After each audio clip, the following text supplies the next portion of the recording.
салом тамошобинони ютуб канали Пресатиҷе. Сомонаи Пресатиҷе рейтинги сол 2022-ро ҷамъбаст намуд ва дар номинатсияи блогери сол ғолиб омад блогери машҳур ва маҳбуби мо Фаридун Сафаров ва имрӯз ба идораи мо омадан ва ҳамсӯҳбати мо ҳастанд. Хуш омадед. Кай Фаридун, шумо ғолиби рейтинги сол 2022 шудед. Че эҳсосот доред ҳамин ҳоло? Эҳсосоти нағз ки мақсад ҳамин чорабиният дида сторис кардам ва боварӣ доштам ки мақсад аудитория ки ман дорам бениҳоят гапма мегиранд, дӯстам медоранд, ай сабабе ки бениҳоят видеоҳои шӯхӣ бисёр мекунам. Ҳамин сабаб дар омадан голос мондан, овозҳои хичона мондан ва соҳиби блогери сол шудем, ҷоизаи блогери сол. Раҳмат ба ҳамин подписчикон гуфтанем ки ин ғолибият на танҳо ай май, ай ҳамаи моe. Саломат бошед. Кай Фаридун, шуморо бисёр одам тамошо мекунанд, лекин дар бораи шумо маълумот кам медонанд. Дар бораи худ маълумот биден. Кай таваллуд шудед, дар куҷо? Кадом мактаба хатм кардаги ҳастед? 3 ноябри соли 1999 ба дунё омадагиам. 2006 мактаби 59 ноияи рӯдаки Гилбита дар онҷо мақсад синфи 1 рафтагиам ва 2017 синфи 11 дар ҳамон мактаби 59 хатм кардагиам. Фаридун Сафаров Абдуқодирович, оиладор, соҳиби 2 фарзанд, 2 духтарча дорам. Беҳтарин.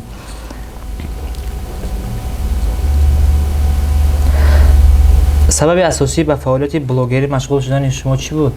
Чӣ қадр шумо ба ҳамин муҳити блогерӣ дохил шудед? Ростиш ҳар як одамда мақсад як завқи худаш ҳаста. Медидам бисёр бародаро видео мекарданд, шиносо, ҳозир мо шиносем, ав вақт шинос набудем. Мисол тоҷикон Усмон вай видео мекард, мо ҳамон вақт соат тамошо мекардем. Видеоҳои мақсад вайн мекард, шӯхиомез, юмор падавад мекард мардумда. Ва ҳамон вақти соат ма дар мактаб мон яке ай фаъолтарин чӣ будам. Талабаҳое будем ки мебиромадем, саҳначаҳо мекардем хеле. Ва интернет авори чидем хеле. Акай Фаридун, барои чӣ шумо дигар чиз не, фақат фавик тахаллус интихоб кардед? Ягон чиз дигар набуд? Ё ин барои шумо бештар писанд? Чӣ ҳамин фикр дар сари шумо омад? Ростиш 2012 сол у вақт карочи як телефон доштам 2700 Nokia. Ай салом вақти гирониш мекарди дастом меомад салом мекард. Хеле телефон доштам. Амон вақти соат мекофтам дарини Google-да медиромадам, айдили худам ҳарчи мезадам ки ягон чизе ки наброя, ба ҳамура ма ба хума никнейм кунам.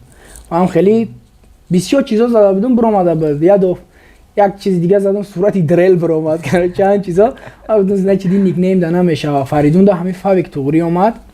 Фавик задем ки да Google ҳичи набиромад. Ба эмш мондам, фавик. О вақти замон мақсад реп мехондан ҳамаи одамое ки ман гӯшшон мекардам, ба ман ребдам завқам бисёр ай. Мақсад ман бисёр репо хондагиам, батло кардагиам. Аммо вақти соат MC бисёр мемондам, ман просто мондам. Бо ҷа гапи чапо буд ки ба MC бидана хеле оли ҳаракат мекунам хеле. Ман сразу MC намондам, ман гуфтам ба оянда MC-ш мекунам ки ҳамон хеле дига накардамш MC. Барои ки бисёриҳо медонанд ки ман MC муше. Беҳтарин. Ба ғайр аз блогерӣ ягон машғулият дорин, ягон касб дорин? Ба он машғул мешем? Ростиш ман бо сантехникам. Ягон ҷода турба кашидагӣ боша, оби гарм надошта боша, метавонам бигирам соз кунам. Кӯдак будам, як ака ҳастай, ҳамсояи олим ва устодай. Вақте ки мақсад дар даруни интернет набудем, бо ҳамроҳи ҳамон ака мерафтем. Мақсад ман шогирди авай будам ва мефаҳмам ҳоли ҳамин сантехникиро нағзи баъд мефаҳмам. Блогер будан аз назари шумо чист? Блогерӣ чи ай? Ай дар кадом соҳа? Умуман. Хайр аз бигзор соҳаи шумо ҳаҷв, юмор. Ҳаҷнигор. Чи ай? Мақсад вақте ки блогер ҳаҷнигор мешавад, блогер бояд ҳамун аудиторияе ки ба даст меёра чи айша не ки буданша мехоҳам бугум, бояд як хеле боша ки қатъи ҳамаи аудиторияш як хеле муносиб кунад ки чизе дар дуруни интернет ҳаст ҳамуро ҳам бо дар ҳаётшам боша. мақсад як нақше насоза дар дурун ранге мегӯям ки лицемер набошада. ҳамин мехоҳам ки блогер бояд ҳамин хеле боша, ҳақиқӣ боша. дарав лицемерӣ кунам ранги мо. ами ҳоло бисёриҳо блогерҳои тоҷикро барои тарғиби бадахлоқӣ танқид мекунанд. шумо ба чӣ мегӯед? танқид мекунанд хай бигзор соз шаванд. мисол ман худмам хатои безеб кардагим ки ай блогерим нестай ай реп май ай пиштима репи тоҷика батлшам маҳкам кардагиян ай сабабе ки сензураш бисёр буд. ҳамон вақти соат бо худмам маҳкам кардагиян 7 рӯз гуфтанiem ки накунанд. мисол мада дарси калон шид ки ман ҳамон чиза накунам дига. ва кадомеш ки мақсад бадрафтора гапош безеба хича рост кунам мақсад ки ба ростиш мекунам. мақсад ӯ аудитория калон дорӣ, уҷо датара кӯдако тамошо мекунанд, калоно тамошо мекунанд, калона бо кӯдакш тамошо мекунанд. бояд ту як хеле бошӣ ки намуна бошӣ. озина мисол ман як кори безеб бикунам, бихоҳӣ нахоҳӣ аудиторияи ман ҳамон кора мекунам. бихоҳӣ нахоҳӣ мекунам. ҳамин видеое ки шумо сабт мекунед мавзӯи ҳамин видео худтон фикр мекунед ё ягон каси дигар мегиред? ростиш бисёрша фикрҳои худмона шӯхиҳое мешавад ки мақсад дар ҳаёти яки мо шумо фарқ надорад. дида мешава ҳамон чиза, дида мешава ҳамонро мо мегирем камтарак бо гуфти гапҳои кӯчагӣ гилкориш мекунему пешкаши мардум мекунем ва бисёрша не як 20%ша ай дига ҷоҳо мегирем. ай дига мисол американски ролико ҳаста ай ҳайваё мегирем бо чихели феъл дорома ҳамонро мебинам ай ҳавай хушрӯ карда метонам. мисол чиза медизи ку меган дузди хуб ша мақсад дузди хубам ҳастам. ҳавай мақсад ролика мебинам ки ай удаи ҳамин ман хушрӯтар мебурам назар ба ҳавай. баъд ролики ҳавая мегирам. яки бисёрша хидмат мекунем. дар инстаграм ман нигоҳ кардам шумо 301 000 бештар подписчик обуначӣ доред. дар инстаграми тоҷикӣ қадар обуначӣ ҷамъ кардан хела мушкила хела. шумо ба ҳамин мартаба ба ҳамин натиҷа чӣ хел расидед? ба назари худи шумо? ба назари худи ман ира ҳамаша медонанд видеоҳои нағз, видеоҳои хуб, чизое ки ба таби дили мардумай. аммо 301 000 одаме ки ман да обуна шидагиай мисол яхе одамода подписатсия мекунанд. мисол ай духтарай мумкин барои хушрӯгиш подписатсияш кунанд, амра мумкин барои ягон нағмааш мисол духтарай бай обуначиш омадан мегира фарқ надора. но ма видеое мекунем ки ба таби дили мардумай, значит маъқула ишон ами шӯхиҳои ма подписатсия мекунанд. раҳматам ашонда.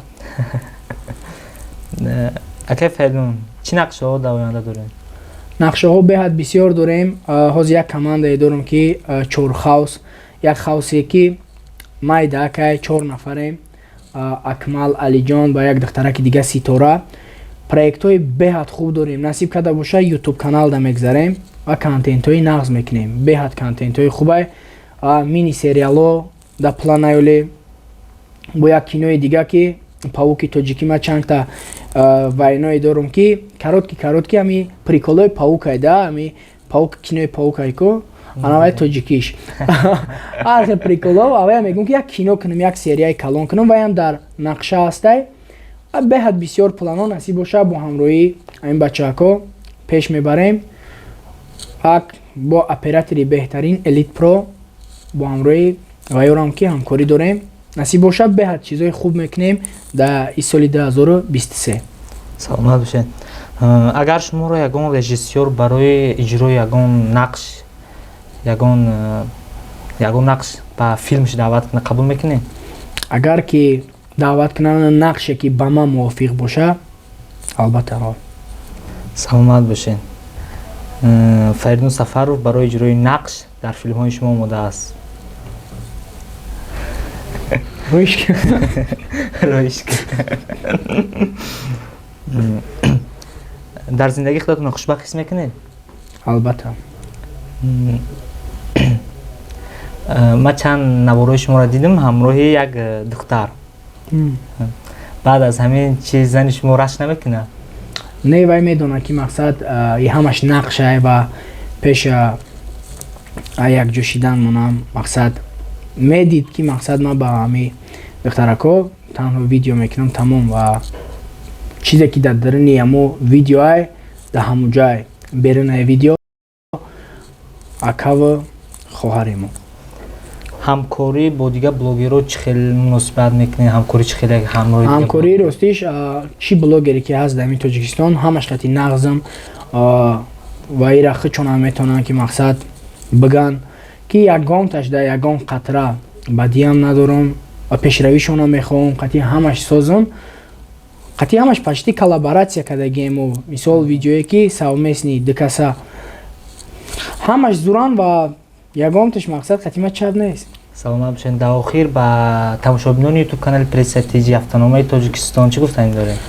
Гуфтаниам ки раҳмат ки ҳамхеле ҷоиза тақсим кунӣ шуда, ҳамхеле чизоро мехоҳам бисёртар шава ва бурборитон мехоҳам дар коротон пешравӣ бигзор ҳама вақт якҷо бошена, дар кортон устувор бошен ва обуначиҳо дар гуфтаниам ки интизор бошем бо ҳамхеле чеҳраҳои ҷавоне ки мақсад шинохта ҳастанд барномаҳои хуб мешава ба наздикӣ бо тарафи пресс-стратегия обуна бошен, интизор бошен ва хабарҳои морам интизор бошен. саломатитон бошад. саломат бошед. мо ҳам ба шумо муваффақият бурдборӣ хоҳонем ва тамошобинони ютуб канали пресс-стратегия ин суҳбате буд ҳамроҳи як нафар блогер, чун ин кас блогер ҳастанд ва ҳатман ки бешӯхӣ намегузарад ва аз ин ҳам шӯхиҳову барномаҳои хубу ҷолибро ҳамроҳи акаи Фаридун дар саҳифаи онҳо бо ҳамзамон дар саҳифаи ютуб канали пресс-стратегия метавонед бинед. саломат бошед то барномаҳои оянда.